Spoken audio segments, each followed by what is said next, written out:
Camastra non vuole cedere le reti ad AICA, visto che l'attuale servizio idrico è ottimo. Tavolo permanente in vista anche delle elezioni amministrative in Sicilia.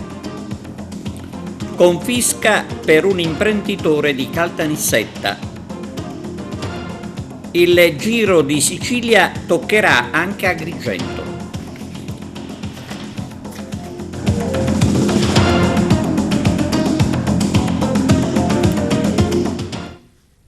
Buongiorno da TVA Notizie. L'acqua non si tocca, anche perché, per come è distribuita, è il massimo dell'efficienza.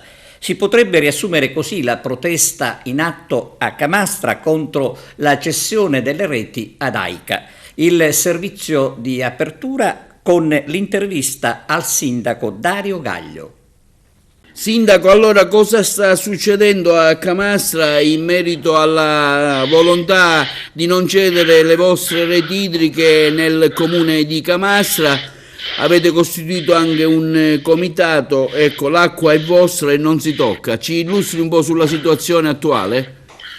Sì, allora, in poche parole, noi dovremmo aderire alla gestione dell'AICA, che è una società pubblica, come sappiamo, perché abbiamo avuto il diniego della salvaguardia per gestirla in house, perché attualmente il comune la gestisce il servizio idrico in house. Sono stato diffidato perché non ho ceduto le reti. I cittadini sono venuti a conoscenza di queste diffide e di conseguenza hanno creato un comitato spontaneo per dire no alla cessione delle reti idriche. Dal punto di vista amministrativo, nel 2020 è stato nominato un legale del Foro di Reggio Calabria, l'avvocato Callipo, che ha presentato un ricorso e ad oggi non è stata fissata ancora nessuna udienza. L'anno scorso abbiamo incaricato un tecnico altamente specializzato, un geologo, che ci ha fornito qualche settimana fa tutti gli studi che ha fatto a livello idrogeologico, e quindi un requisito che è stato dichiarato mancante dell'articolo 147, cioè che la sorgente deve ricadere in un'area naturale o area protetta. In poche parole, la nostra sorgente, attraverso questo studio, è stato dimostrato che ricade in un'area naturale. E quindi abbiamo presentato nuovamente tutta la documentazione richiedendo il riconoscimento dell'articolo 147, che ci permette di continuare a gestire il servizio idrico in house. Quindi voi sostanzialmente vi preoccupate che la bolletta idrica possa, diciamo, andare alle stelle? Mediamente oggi cosa pagate? Sì, in poche parole, cambiare la gestione, quindi passare dalla gestione in house alla gestione da parte della società pubblica comporta un innalzamento elevato dei costi, e devo precisare anche che per quanto riguarda l'erogazione del servizio si avrà sicuramente meno efficienza, e questo lo dichiariamo in base ai risultati precedenti della gestione privata da parte della Girgenti Acque e della gestione pubblica da parte di AICA, e di conseguenza i cittadini sono preoccupati per tutti e due i punti, sia per quanto riguarda l'innalzamento dei costi e sia per quanto riguarda l'erogazione dell'acqua. Avete in mente di fare altre manifestazioni di protesta? Sicuramente noi stiamo percorrendo questa strada per le vie legali, ma i cittadini si stanno organizzando un'altra assemblea e quindi a breve sicuramente come hanno fatto nelle ultime tre ci inviteranno ufficialmente per informarci degli sviluppi che hanno fatto fino ad oggi. Politica, istituito un tavolo permanente del centrodestra in vista delle prossime amministrative e per realizzare il programma sottoscritto dal presidente della regione Renato Schifani con gli elettori. Arturo Cantella. Si è tenuto il tavolo permanente del centrodestra che, oltre ad affrontare il problema delle amministrative, sarà un utile strumento per la realizzazione del programma che il Presidente ha sottoscritto con gli elettori siciliani. L'elemento preponderante è il valore della coesione del centrodestra, che rimane imprescindibile per le prossime competizioni elettorali. Nel corso del vertice si sono affrontati i nodi delle singole città che andranno al voto, dove i vari partiti hanno portato avanti le loro posizioni per la salvaguardia del valore dell'unità. Presenti al tavolo Marcello Caruso per Forza Italia, per Fratelli d'Italia Salvo Pogliese e Giampiero Cannella, per la Lega di Salvini Premier, il segretario regionale Annalisa Tardino e il vicepresidente Luca Sammartino. Per la Democrazia Cristiana il coordinatore regionale Totò Cuffaro e il capogruppo onorevole Carmelo Pace, Massimo De Luigi, coordinatore regionale per Noi con l'Italia, e per il Movimento per l'Autonomia Fabio Mancuso.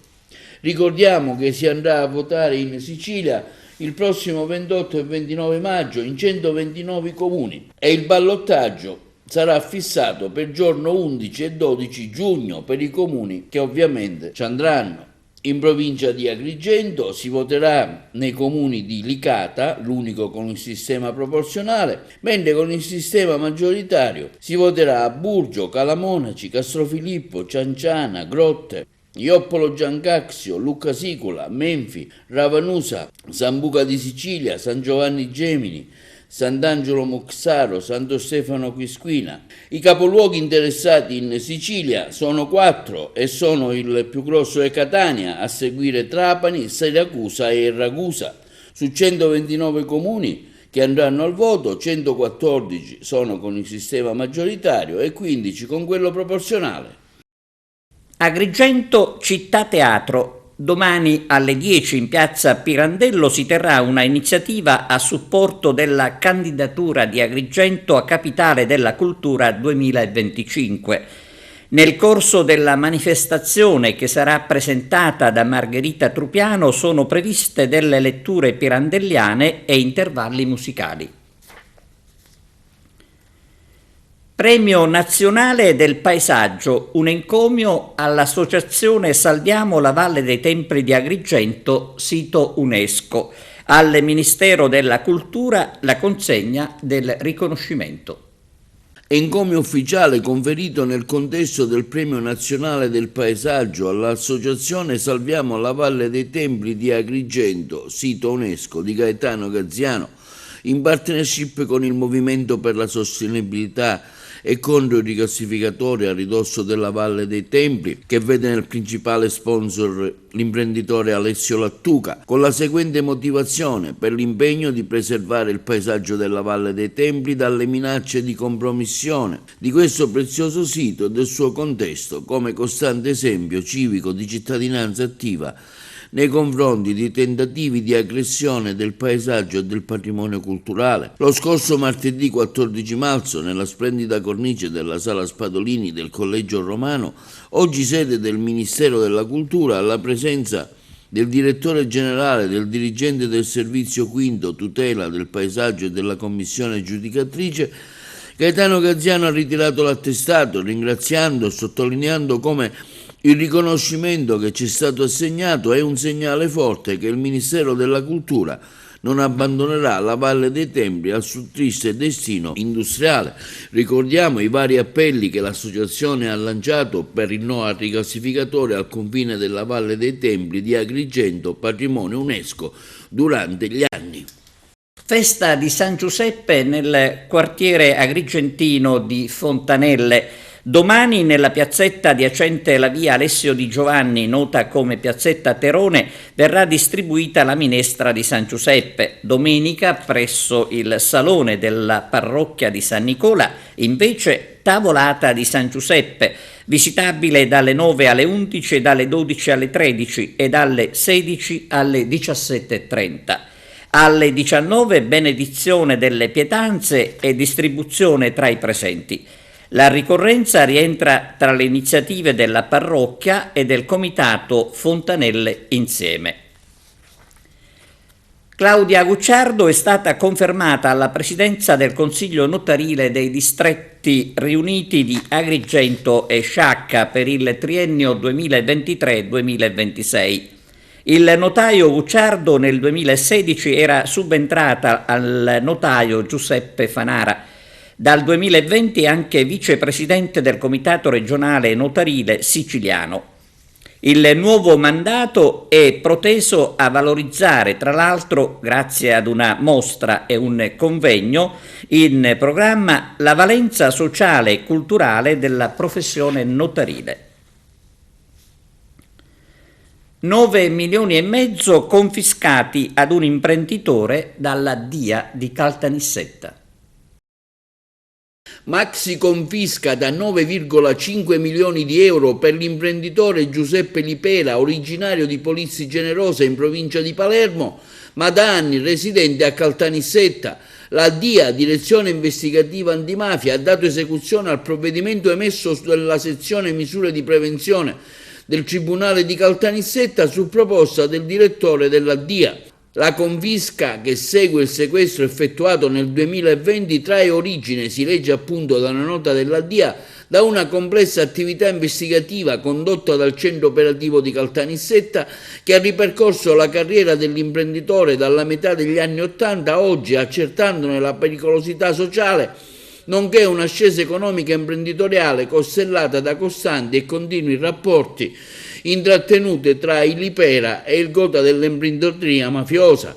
Lipera dal 2007 risultava condannato definitivamente per associazione mafiosa al termine del complesso percorso giudiziario, le cui origini risalgono al 1991 nell'ambito dell'indagine del ROS.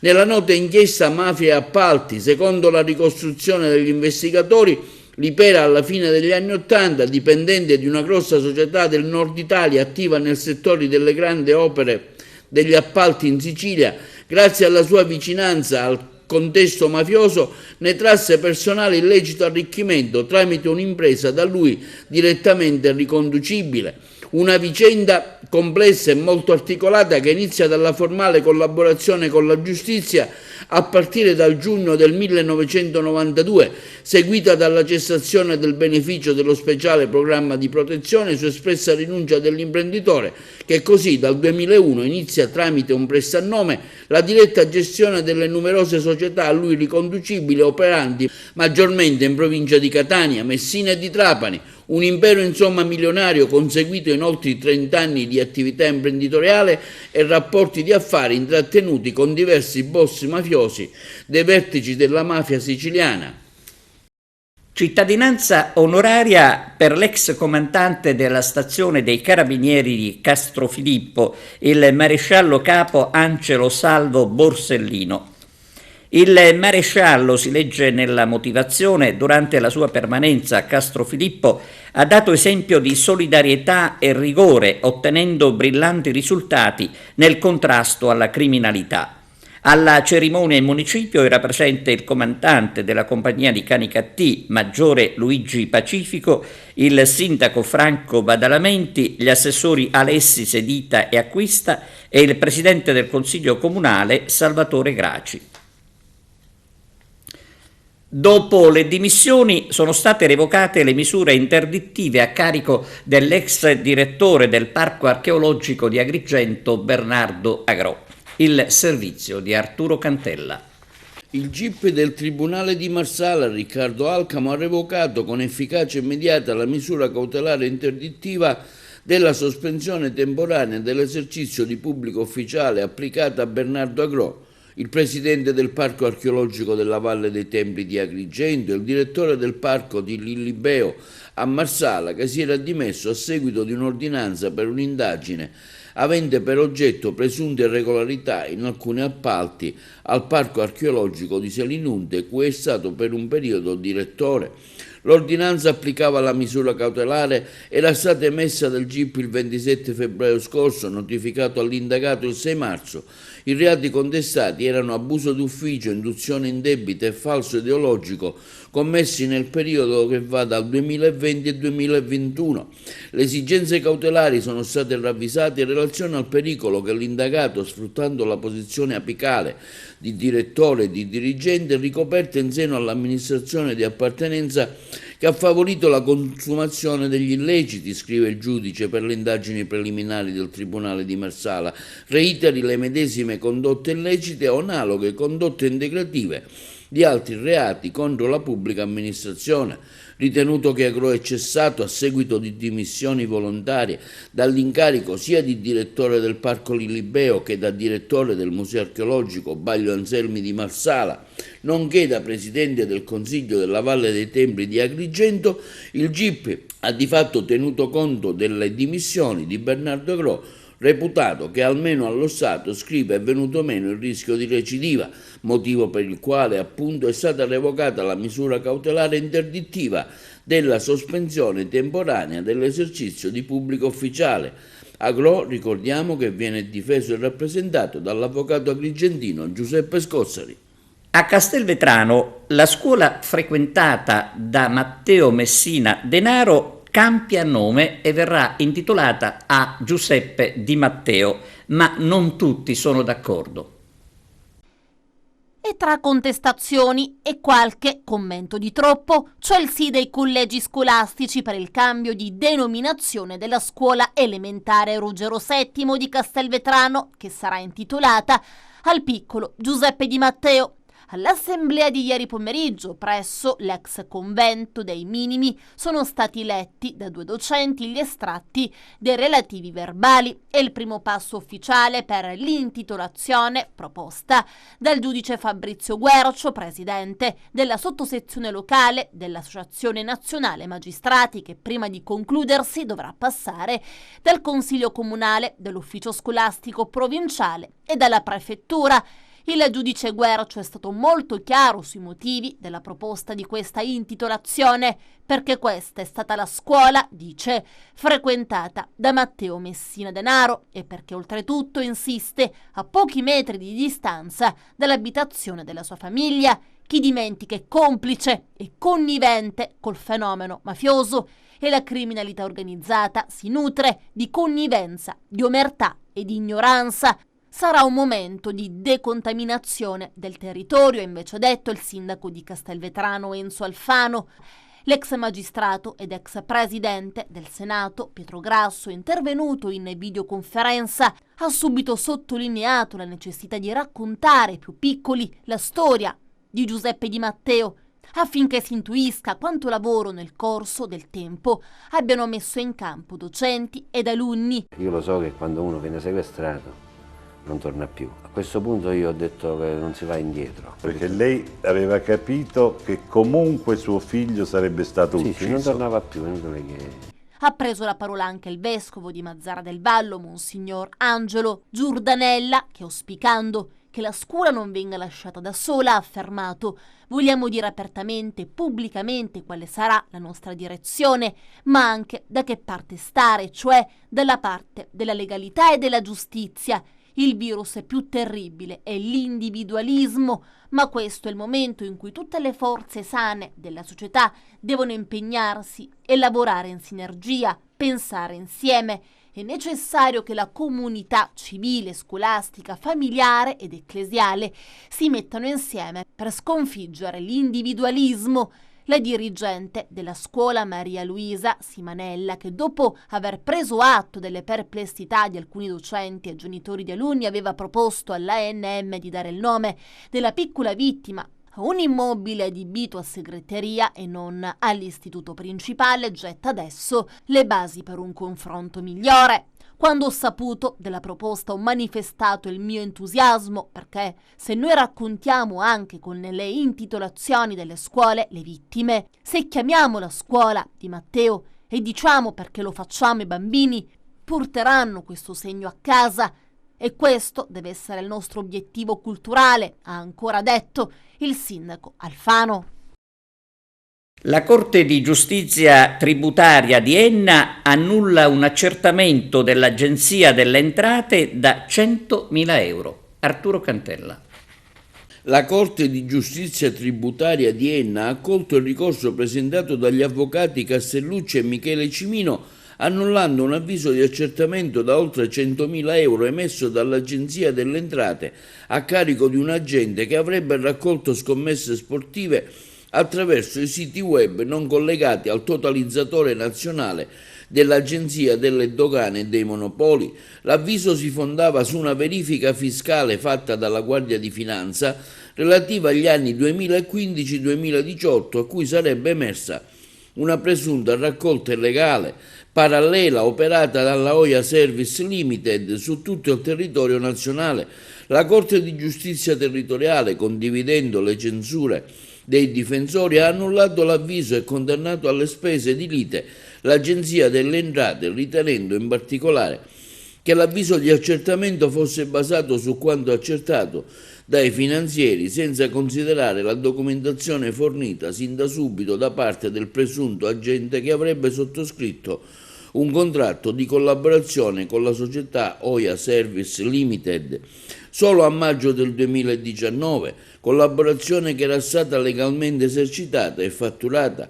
La ricorrente, scrivono i giudici tributari, ha iniziato l'attività di agente dal 2019 e non dal 2015 e che nessun accordo sottoscritto per quell'anno è stato depositato tra gli atti come prova dell'attività contestata. Tale circostanza evidenzia come non possa essere addebitato al ricorrente alcun accertamento di imposte evase e infedeli dichiarazioni, non essendo stata dimostrata alcuna attività d'impresa nel periodo contestato nell'anno d'imposta 2015. A comunicarlo sono proprio gli avvocati Valentina Castellucci e Michele Cimino, che hanno difeso l'agente. L'esperienza professionale in Sicilia oltre il pregiudizio. Vediamo di che si tratta. Riteniamo che sia importantissimo partire da questi presupposti perché questo settore è stato negli anni martoriato proprio dovuto al, appunto quello che dice il titolo, al pregiudizio, andare oltre il pregiudizio, e solo così possiamo rimettere in sesto una filiera che si interrompe così, senza che ci sia poi alla fine una continuità nel percorso didattico. I primi anni, secondi anni, terzi anni dell'IFP che stentano a partire non partono mai insieme così come dovrebbero alla scuola statale, quarti anni che non vengono finanziati gli FTS, che non viene finanziato almeno da una decina di anni, precludendo ai nostri allievi la possibilità di potersi iscrivere agli ITS. ITS che a causa della mancanza di allievi soffrono e non riescono a fare partire i loro progetti. Un po' il cane che si morde la coda. Benissimo, il cane che si morde la coda. Quello che chiediamo è un coinvolgimento insieme a tutte le istituzioni per poter mettere fine a questo massacro, tra virgolette. La richiesta più bella è arrivata dall'uditorio e da chi si è intervallato a leggere. È interessantissimo l'intervento fatto dall'amico Massimo Papa di Cenfop, è interessantissimo anche l'intervento di Antonio Oliveri, ma la richiesta del sindacato si pone degli obiettivi importanti. Questi percorsi si rivolgono ad un'utenza particolare, un'utenza che già ancora prima di iscriversi è in dispersione scolastica. Il mismatch tra domanda e offerta di lavoro è molto elevato e quindi bisogna investire in competenze, ce lo chiede il mercato del lavoro che è in continua evoluzione. Oggi è venuto fuori proprio l'esigenza da parte degli amici siciliani di gridare a gran voce che Le scuole di mestiere devono essere equiparate alle scuole pubbliche, lo studente sin da giovane diverrà poi lavoratore e quindi deve diventare un lavoratore responsabile e un lavoratore professionalmente formato. Io direi che non è che ce lo chiede l'Europa, ma ce lo chiede l'economia del posto. Ce lo chiede sicuramente l'economia e proprio per l'ecosostenibilità anche dei territori, iniziative come queste tendono proprio a far sì che si possano creare dei mercati locali autosufficienti e la formazione, secondo noi di Federterziario, è uno dei punti cardine sui quali bisogna puntare. Quindi non più globalizzazione ma localizzazione.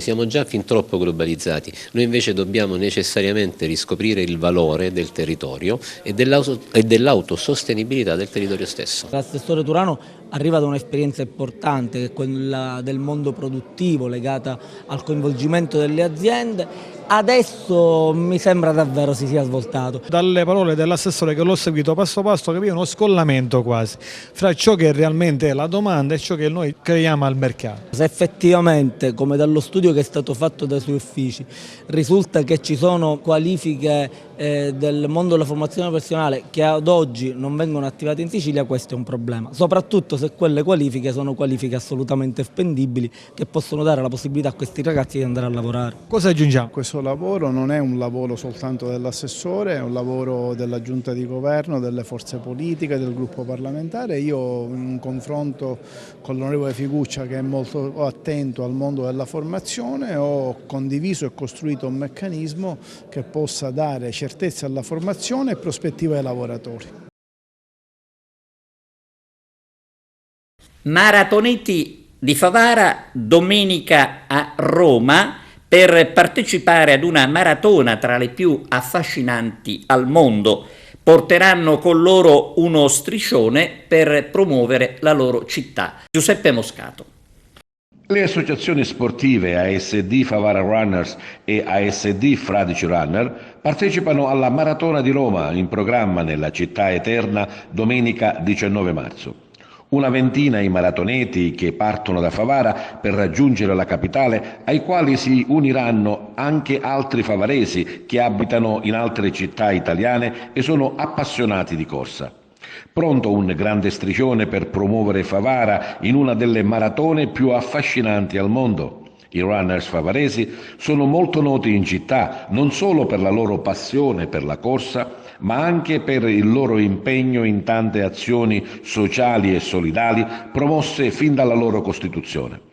Grazie a loro è approdata a Favara la manifestazione 5.30, una iniziativa internazionale che promuove, unitamente alla corsa, anche un sano stile di vita. Sono loro gli organizzatori e promotori del trofeo podistico Città di Favara. Si deve a loro l'installazione di un defibrillatore in piazza Cavour e altre iniziative solidali come i tablet per i bambini con DSA. I maratoneti ieri sera sono stati ricevuti dal sindaco Antonio Palumbo e dall'assessore allo sport Angelo Airofarulla.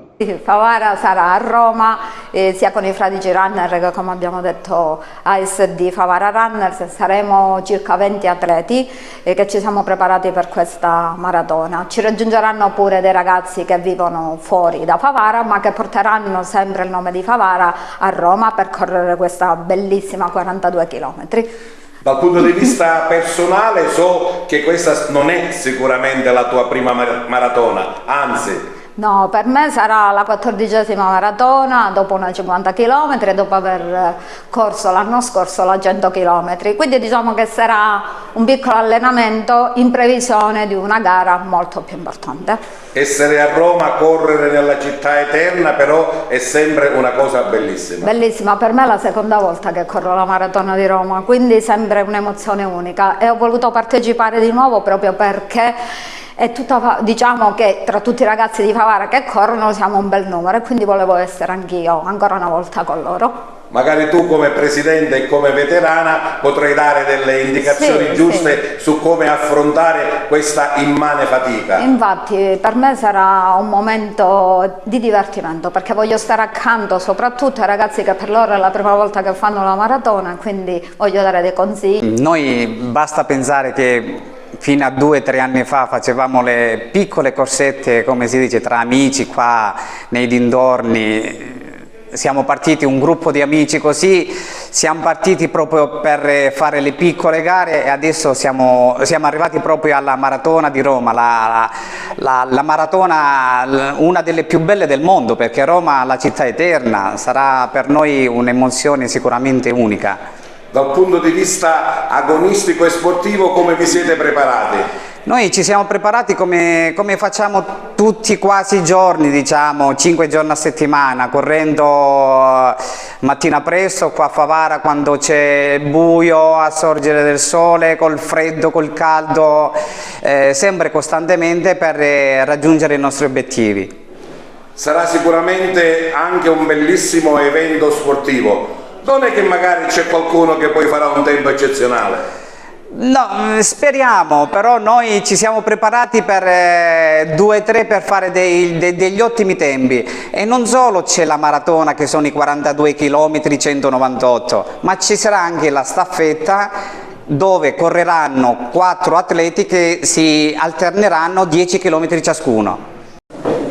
Un saluto ufficiale ai maratoneti che vanno a Roma per la maratona a rappresentare Favara. È una cosa bella perché oggi sono venuti, abbiamo visto il loro striscione e gli ho fatto notare che la cosa bella è vedere a Roma una manifestazione importante internazionale, il nome di Favara e le associazioni sportive di Favara assieme, i runners e i fradici insieme a portare la bandiera di Favara. Questo per me è già importante, il segno della nostra comunità. Poi si divertiranno, faranno il risultato, ma la cosa importante è che la comunità di Favara sarà rappresentata insieme, tutti assieme cercheremo di fare questa iniziativa, e quindi sono orgoglioso di ospitarli oggi e salutarli e fargli un in bocca al lupo. Due associazioni che da sempre si sono sempre contraddistinte non solo per l'impegno in ambito sportivo, ma anche per tutto quello che fanno durante l'anno, quindi varie manifestazioni che sono manifestazioni culturali, ma che mettono in risalto l'unione e la fratellanza tra veramente due associazioni che non hanno nessun tipo di competizione, ma solo hanno spirito e voglia di volontà di creare una Favara sicuramente migliore. E a proposito di Favara migliore, poco fa insomma quando vi siete incontrati chiedono poche cose, un po' di illuminazione in più e una strada un po' più agevole. Arriveranno? Arriveranno sì, come già si è visto nella nostra comunità, si stanno, grazie al contratto che abbiamo stipulato con la nuova azienda che si occupa del Project Finanza per l'illuminazione pubblica, Favara sta cambiando un po' di look, e non solo, partiranno a presto anche i ripristini del mando stradale, quindi sicuramente avremo nei prossimi mesi una Favara migliore e più vivibile. Pausa adesso per la pubblicità, linea alla regia. Arrivano dei finanziamenti per i comuni della provincia di Messina. Via libera dalla Protezione Civile Nazionale a uno stanziamento di 3,7 milioni di euro per gli interventi da realizzare in Sicilia a seguito dei danni che si sono verificati in conseguenza del maltempo che ha colpito numerosi comuni del Messinese tra fine novembre e i primi giorni di dicembre dello scorso anno. A dichiarare lo stato di crisi regionale e richiedere a Roma quello di emergenza nazionale su proposta della Protezione Civile e della Presidenza della Regione era stato il governo regionale lo scorso 16 dicembre. A seguire il 23 febbraio la delibera del Consiglio dei Ministri, adesso l'ordinanza del capo del Dipartimento della Protezione Civile Fabrizio Curcio, dopo i sopralluoghi effettuati con le prime risorse nelle more della quantificazione precisa dei danni. La Regione, sottolinea il Presidente Renato Schifani, nell'immediatezza degli eventi meteorologici a fine anno aveva già provveduto a distribuire ai comuni interessati 2,6 milioni di euro per i primi interventi urgenti. Le nuove risorse serviranno a integrare il precedente stanziamento e a predisporre un nuovo piano di opere. Contestualmente l'ordinanza di Curcio provvede alla nomina a commissario delegato del dirigente generale del Dipartimento regionale della Protezione Civile, Salvo Cocina. Sono 34 i comuni del Messinese colpiti dal maltempo. Acquedolci, Barcellona Pozzo di Gotto, Brolo, Capodorlando, Castroreale, Condrò, Floresta, Fondachelli Fantina, Francavilla di Sicilia, Gioiosa Marea, Graniti, Leni, Lipari, Longi, Mazzarra Sant'Andrea, Merì, Messina, Milazzo, Monforte San Giorgio, Novara di Sicilia, Oliveri, Piraino, Raccuia, Rocca Lumera, Rodimili, Cirometta, San Filippo del Mela, San Pierniceto, Sant'Agata Militello, Santa Lucia del Mela, Terme Vigliatore, Tripi, Venetico e Villa Franca Tirrena. Nel frattempo è stato chiesto alla Protezione Civile Nazionale di estendere lo stato di emergenza nazionale anche ai danni causati dal maltempo dal 9 al 12 gennaio a 4 comuni della fascia tirrenica della provincia di Messina, Capodorlando, Gioiosa Marea, Piraino e Sant'Agata Militello. Oggi abbiamo deciso in tutto il Consiglio di organizzare questo evento allo scopo di sensibilizzare i più giovani per quanto riguarda la maleducazione che c'è fra i vari automobilisti nel parcheggiare o comunque in tutti i giorni fra le strade della nostra città.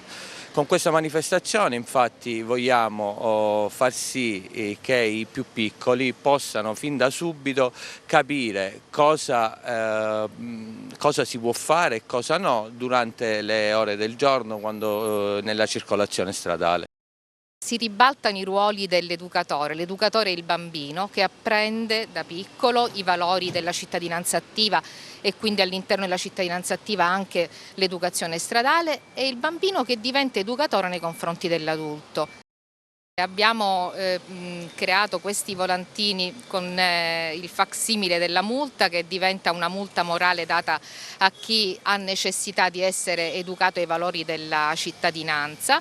E un occhio particolare i bambini delle 2 scuole che oggi sono coinvolte assieme a noi in questo sopralluogo daranno nell'osservare le barriere architettoniche che assieme alla difficoltà, all'ostacolo creato dal cittadino poco attento alle regole della strada, è creato anche dall'assenza o dalla presenza di ostacoli che impediscono a chi ha difficoltà di deambulazione di poter vivere una città accessibile al 100%.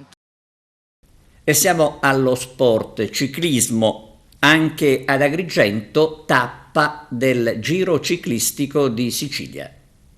Il Giro di Sicilia, gara ciclistica internazionale per professionisti, approderà anche quest'anno ad Agrigento. A comunicarlo l'assessore alla cultura Costantino Ciulla del comune di Agrigento. Anche quest'anno, per il secondo anno consecutivo, l'importante manifestazione promossa dall'assessorato del turismo, dello sport e dello spettacolo della regione siciliana è organizzata in collaborazione con RCS Sport, vedrà la nostra città protagonista.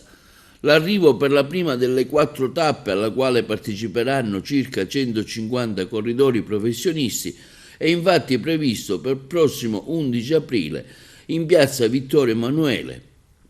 Un'altra grande occasione per promuovere la nostra città, in considerazione del fatto che tanti turisti appassionati, come ogni anno, seguiranno la grande manifestazione sportiva, ma anche un'importante opportunità di promozione, in quanto la manifestazione ha certamente un'imponente copertura mediatica a carattere locale, nazionale, ma anche internazionale.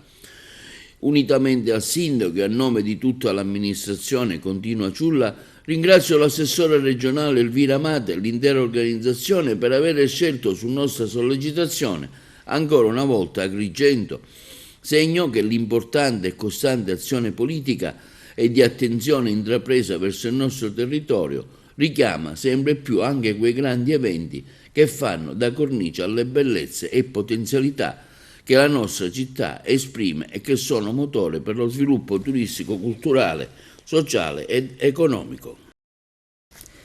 Bene, è tutto, grazie per la vostra attenzione e arrivederci.